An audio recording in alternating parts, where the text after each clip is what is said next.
తమిళనాడు రాజకీయాలు మరోసారి హీటెక్కాయి. బలపరీక్షలో విజయ్కు మద్దతు ఇచ్చిన ఏఐడీఎంకేకు చెందిన ముగ్గురు ఎమ్మెల్యేలు తమ పదవులకు రాజీనామా చేశారు. వెంటనే రాజీనామాలు ఆమోదించారు స్పీకర్. అయితే పాలనలో విజయ్ సర్కార్ ఫెయిల్ అయిందని, రాష్ట్రంలో శాంతి భద్రతలు క్షీణించాయన్నారు డీఎంకే నేతలు. ఆయారాం గయారాంల సంస్కృతి తమిళనాడులో వచ్చిందని ఆరోపించారు.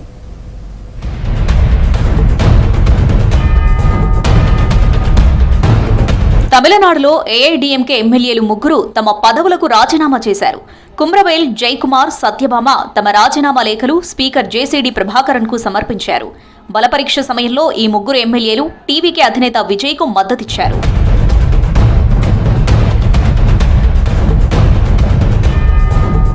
స్పీకర్ జేసీడీ ప్రభాకరన్ ఎమ్మెల్యేల రాజీనామా లేఖలు పరిశీలించారు. అసెంబ్లీ నియామకాల ప్రకారం ఉన్నాయని నిర్ధారించుకుని రాజీనామాలు ఆమోదించారు. ఎమ్మెల్యేలు ఇతరుల ద్వారా కాకుండా స్వయంగా వచ్చి రాజీనామా లేఖలు సమర్పించారని చెప్పారు. అందుకే రాజీనామాలు ఆమోదించామని స్పష్టం చేశారు స్పీకర్ ప్రభాకరన్.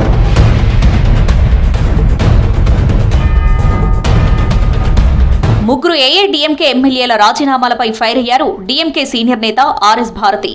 అయారాం గయారాం సంస్కృతి తమిళనాడులో ప్రారంభమైందని ఆరోపించారు. విజయ్ సర్కార్ పాలనలో ఫెయిల్ అయిందన్నారు మరో డీఎంకే నేత ఎన్ఆర్ ఎలాంగో. ప్రభుత్వ వైఫల్యాలను తమపై మోపడానికి ప్రయత్నిస్తున్నారని ఆగ్రహం వ్యక్తం చేశారు.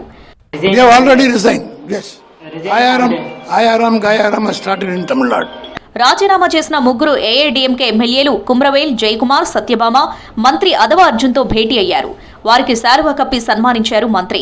ముగ్గురు ఎమ్మెల్యేల రాజీనామాలతో మధురాంతకం, ధరపురం, పెరుందురై నియోజకవర్గాలకు ఉప ఎన్నికలు రానున్నాయి. బైపోల్స్లో టీవీకే నుంచి పోటీకి సిద్ధమయ్యారు కుమ్రవేల్ జయకుమార్, సత్యభామ.